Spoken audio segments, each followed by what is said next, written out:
Hey everyone, it's been a hot minute since I posted a video because I have been busy putting together this 40-minute long video on my first time working with live edge and epoxy resin.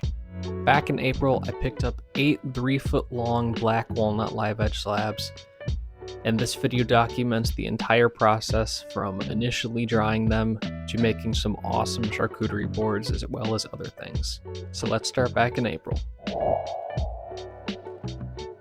So I have a bit of a crippling Facebook Marketplace addiction. Today I went like all across the world. I went to at least 10 different towns in the area because I had to make a bunch of stops everywhere. But of those stops, I was supposed to make 5 stops to pick up different things from Facebook Marketplace today. I only ended up, 2 of them didn't respond. One of them was for some live edge slab boards. They look super nice. I'm going to use those to make a bunch of different things. I'm thinking charcuterie boards for some of the boards.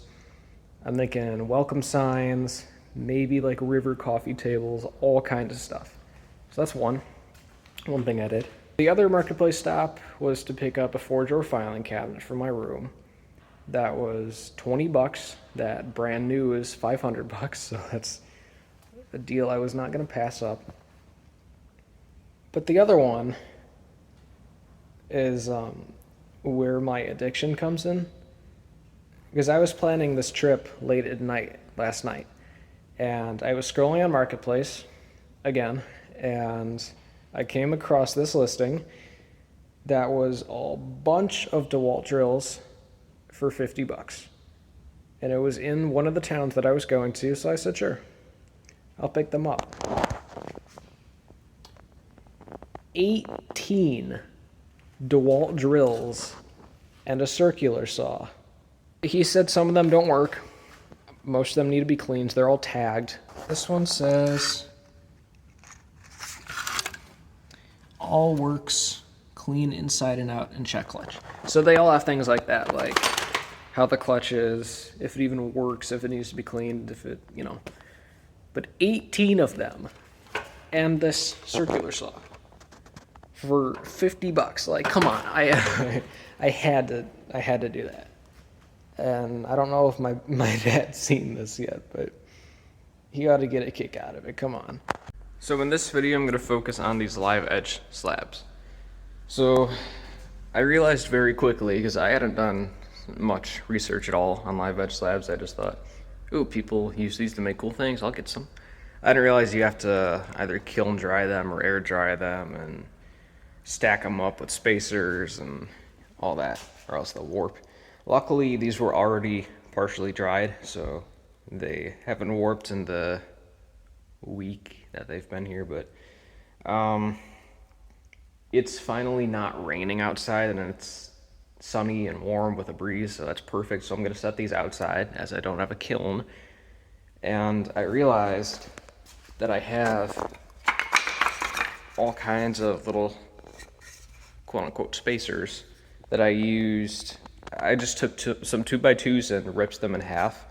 They were for like decorative pieces on the nightstand I built that I didn't make a video on. But I built a nightstand to match my farmhouse desk, and I used those little decorative pieces. So I'll just use those as spacers. You're supposed to use at least 3/4 inch, I think, but these are like 1/2 inch, so whatever. But I need to get rid of the rest of the moisture in them before I do anything with them.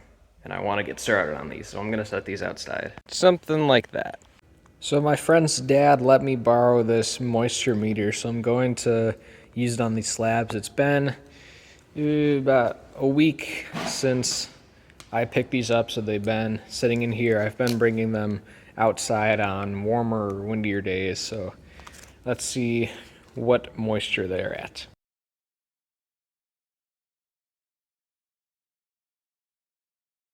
So live edge black walnut slabs like this are, I've heard it's supposed to be, say, anywhere from 8 to 10 probably. And being that I just got a 17% reading, won't be able to work on these for a couple more weeks at least, but I don't want to rush them. I mean, I don't want them splitting on me after I took all the time and money to make something cool out of them. So I think it was the beginning of April when I first bought these, and now it is June 1st. They started splitting quite a bit, and a few of them warped a little bit. And honestly, I don't really care about the splits because I wanted to make charcuterie boards out of some of them and make like an epoxy resin river through the center of them. So they kind of like split for me almost, because I was going to cut them in half anyway. But the warping, I want to minimize. I mean, if it gets super bad, I'll plane them anyway, so it's just more work, less convenient. So I put some weights on them, and I also bought my own moisture meter. So I haven't tried this in a few days, but I'll turn it on and see anyway. I really don't want to put so many holes in these. I did one like right here, just because I'll cut it flush anyway. But, I mean, when I first tried this with the other moisture meter, I tried these on the ends, and I was getting like a 17% reading. So I'll pick a different area.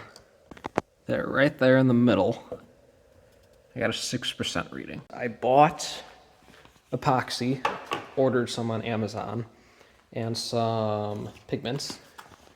So I got these Rolio Northern Lights pigments. Excited about that. And some J. Diction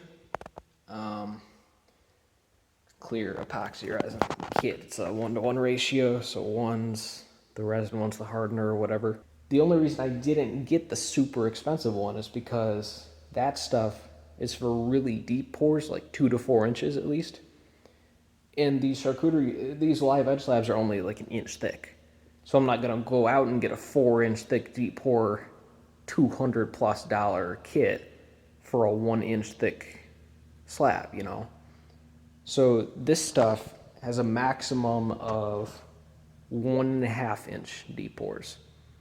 So I figured I would try this, If it doesn't work, it doesn't work, and whatever, a learning lesson. I have decided, based on cracks and warping, that these two I'm going to make a coffee table out of. They are not very warped.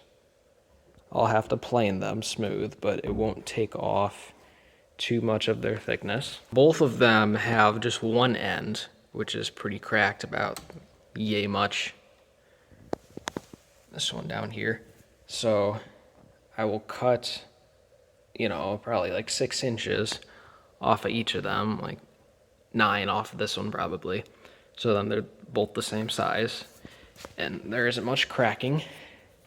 And then the extra that I cut off, I'll use to make coasters. This one, I think I'm going to make one like foyer table to go, in the entryway of a house.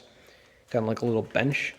Since it's cracked almost perfectly on this end and the other one, and it isn't very warped. These 3, I'm gonna make charcuterie boards out of. They aren't very warped, and they have some cracking that I'll, cut down the middle, make some charcuterie boards out of. And then these 2 are the least cracked, but the most warped. So you can see with this one,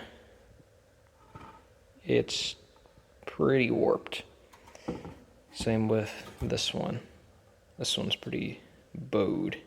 I'm gonna make these into welcome signs. So 2 welcome signs, probably at least 6 charcuterie boards, and then foyer table and coffee table, some coasters. I think that's how I'm gonna utilize all of these. Another thing I learned is that it's much easier to strip the bark off boards before drying them while there's still flow moisture. It still wasn't difficult to strip them like this, but it was definitely far more time consuming.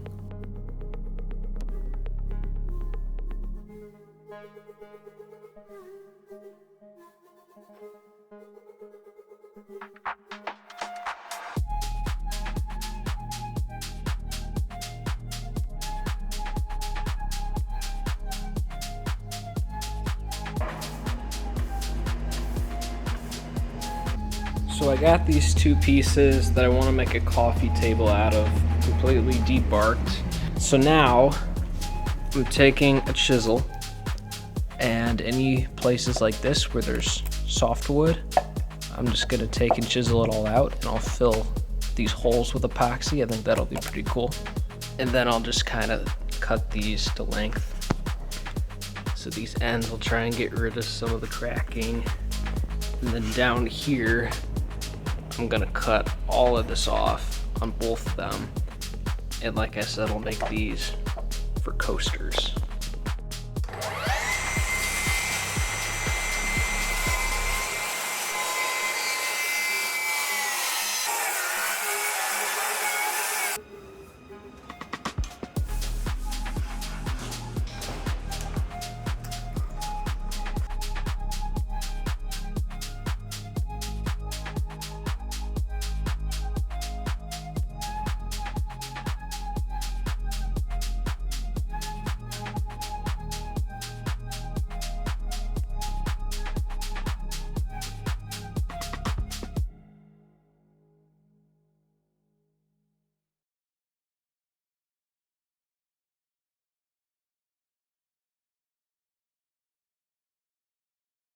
So last night I made a trip to Harbor Freight and I bought this bench plane to try and smooth down some of the warpness on these boards. Just a little bit, because you can't see that on camera.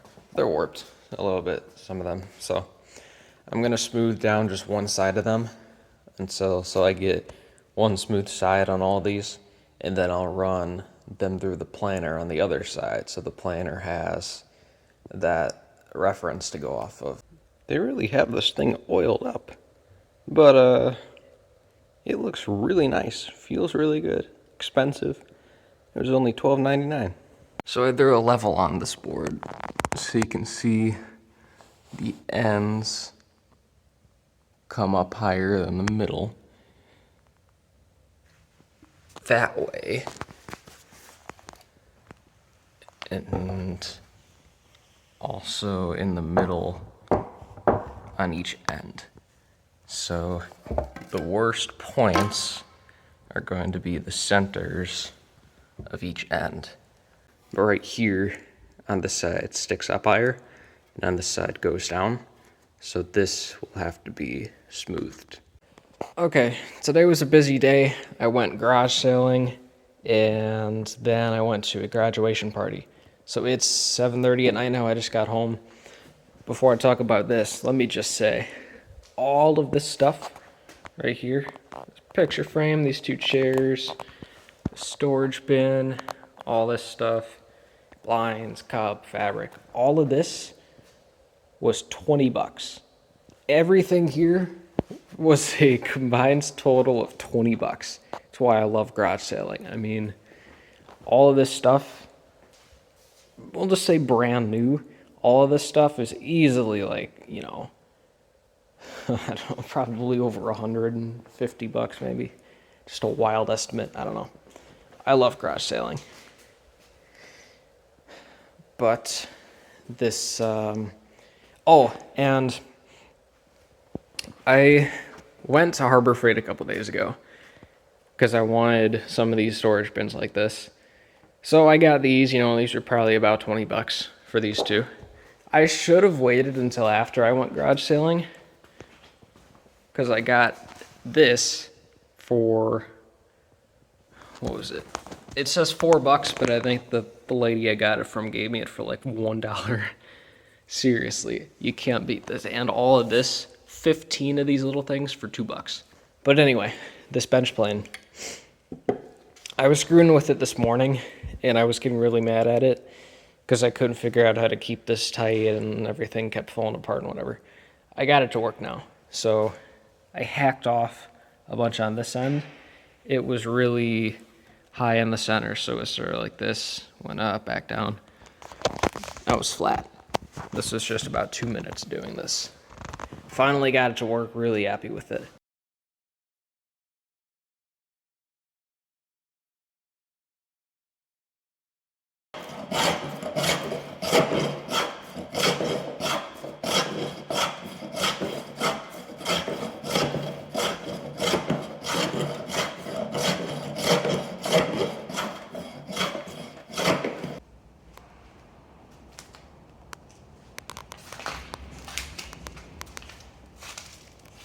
That all came off of these 3 boards, and it barely looks like I did anything to them.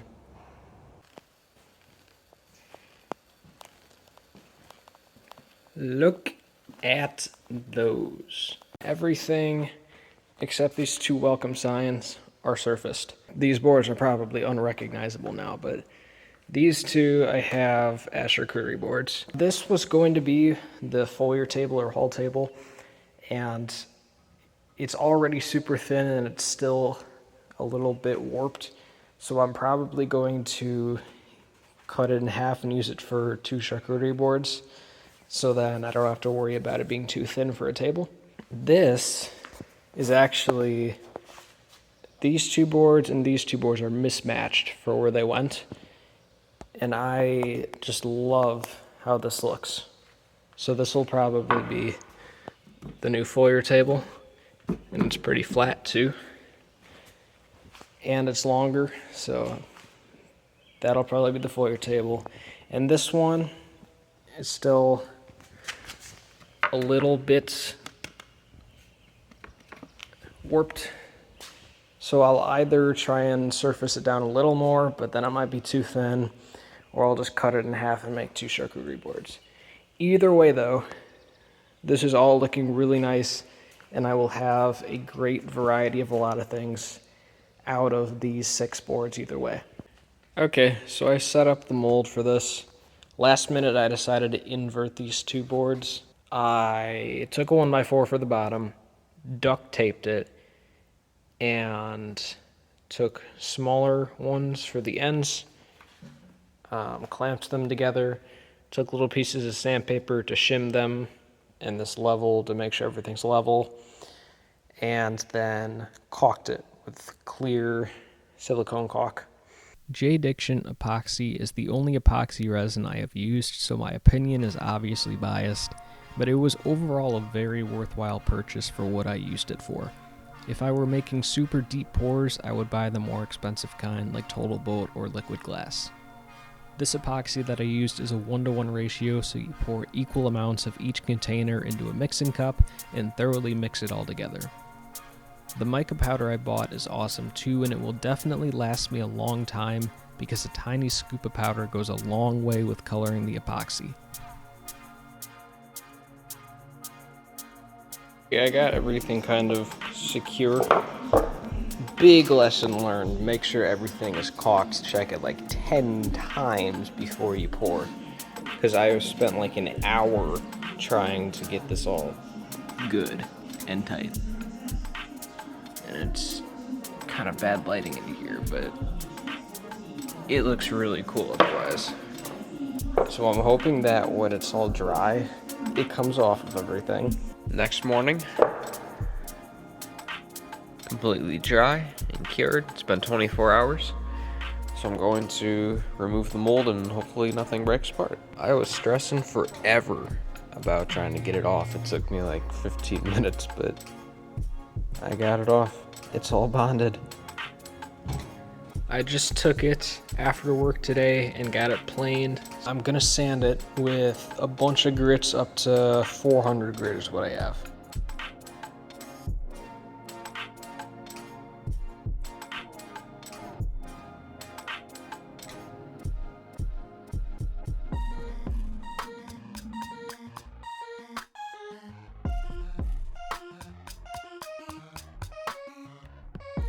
So I got it all sanded down to how I want it, and to route the edges, I literally just took my sander with some 80 grit sandpaper and just kind of went at it at a 45-degree angle. And to me, for how decent it looks, it's way more worth it than buying a $50+ router, at least for now, you know.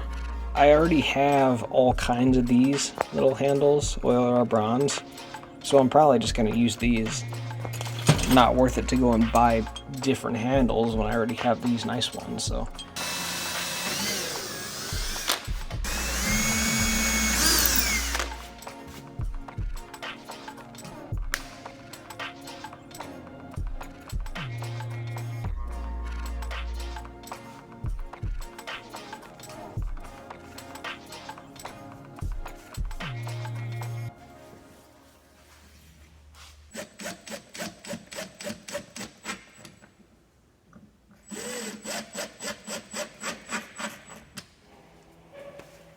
I posted the walnut charcuterie board on Facebook, and the attention it got was outrageous. There has been a slight change of plans for what I was going to use for the coffee table. It's now going to be a giant charcuterie board. I poured this next one, and I did it off camera. I showed my mom the whole process. I didn't record any of it, but I did what I planned to do, poured clear epoxy, let it run through the bottom of this. This board dips in as it gets closer to the river, so if I caulked it right along the river and poured the river, there'd be this big ledge from the river to where this board dips down right here. So I let clear epoxy run through here and kind of level itself out, and then poured the blue in hopes of leveling the bottom of the charcuterie board out. Check this out. It's level. This J. Diction stuff, it's not Total Boat or liquid glass or any of the other expensive stuff, but it's done me pretty good for 60 bucks. I mean, these aren't deep pours. I mean, I'm not going to attempt to do more than 1.5 pours with them, but still. This one that I was going to use for a table, all these table ideas have just gone downhill because everybody wants charcuterie boards now. This one is going to be a giant charcuterie board too. And I have somebody who wants me to make custom bathroom countertops for them, if you can believe that. So I don't have anything else big enough for bathroom countertops, so whenever I go and pick up more wood, I told her I would pick up some long enough for that, and I told her it'd have to air dry for a couple months, but she said just keep me in mind.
I ran into my first issue with the epoxy with this one. I was really excited about it, so I decided to pour it at 10 o'clock at night, and I probably didn't mix the epoxy very well because some of it did not fully cure.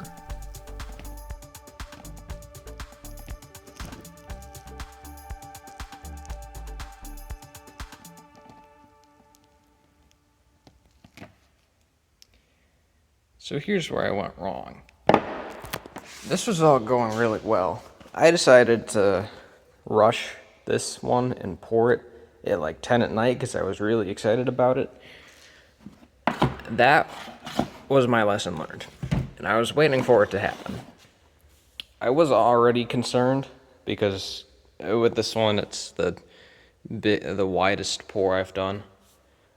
I mean, the first one that I did, the widest point was about there, but this is still a long one.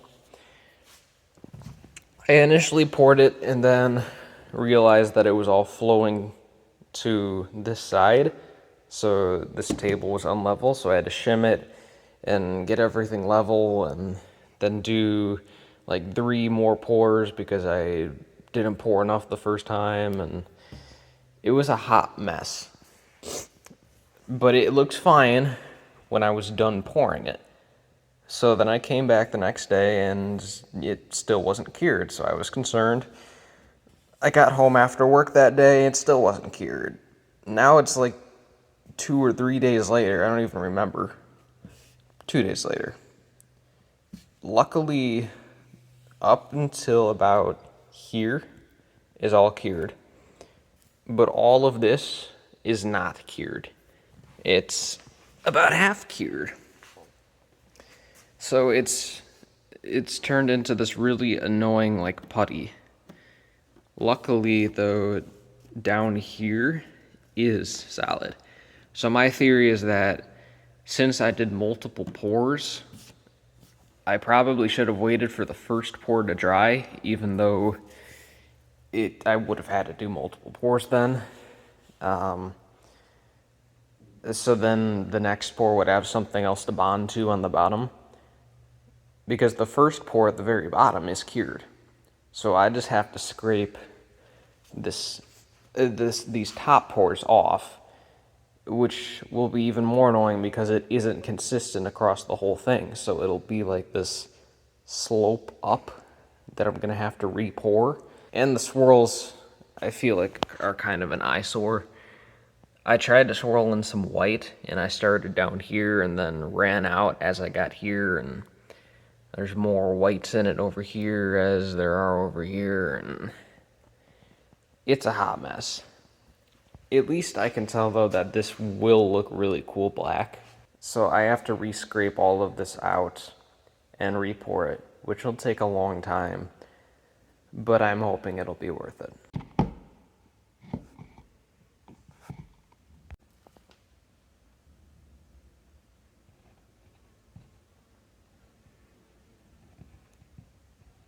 Just walked in the next morning.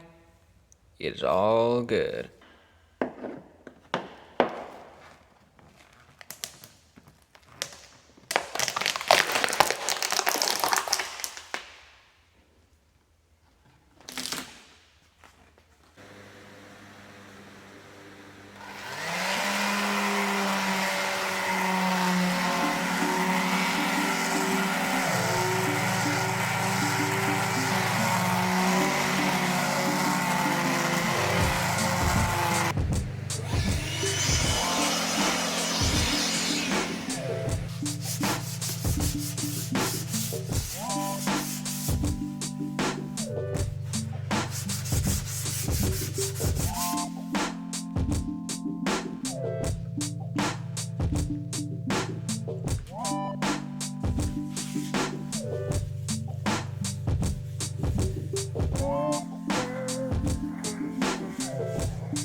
Okay, I'm gonna make a YouTube short on unboxing this, but I just had to show you in this video as well. I got my logo branding iron, or I think it's made of brass, and of course it won't focus, but Clever Custom. So now I can officially brand all of the things that I build. Obviously not gonna do the furniture I refinish because it's already built furniture and I'm just refinishing them. But any of the woodworking stuff that I make, any of the charcuterie boards or live edge stuff, I still have that handmade farmhouse desk that I think the second YouTube video I ever did was on that. So I'll stamp that. I'll do anything that I build, I'll stamp it. So this is pretty cool. It was only like 22 bucks on Amazon or something. So I'll try that out in a second here, but I gotta heat it up. Okay, so the most successful attempt was on this very first charcuterie board that I made, and it actually looks pretty good. So I rubbed all of them with a little bit more mineral oil because it kind of brought it back to its original color from burning it, so I lined them all up too, and it's pretty sweet. So now they all look back to normal, but look at that. Check that out. So I don't remember what all I said about this one. My one and once it's set up exactly how it's set up with a green river. Finally, somebody wants a different color. She wants this giant charcuterie board. Literally 2 of the 3-foot black walnut slabs. Just put together with a river through them. So that's about 30 inches long by about 22.5 wide. And the issue was this one is about 12 inches wide. My boss's planer that I use to plane these is a 12-inch planer, so they can't be any more than 12 inches. This one right here, just because of this knot or whatever right there, burl, it goes up to about 13.5. So I was going to just shave the live edges off on the outside to kind of shrink everything down, and then I could run them through the planer. But I wanted to keep the live edge because I thought it would be cool, and I didn't want to like cheese it. So I hand planed this for a couple hours and sanded it for a couple hours. Probably not the most smartest way of doing things. I should have just cut it off, but whatever. It's all flat now. It all looks good. So now I caulked it about half an hour ago, and I'm going to pour the green epoxy now. Now over here, it kind of runs down, like I was saying. So if the epoxy does, I'm going to let it overpour. If it overpours pretty nicely, I'm just going to leave it and then blow maybe some white mica powder to make it look like a shore. I don't know.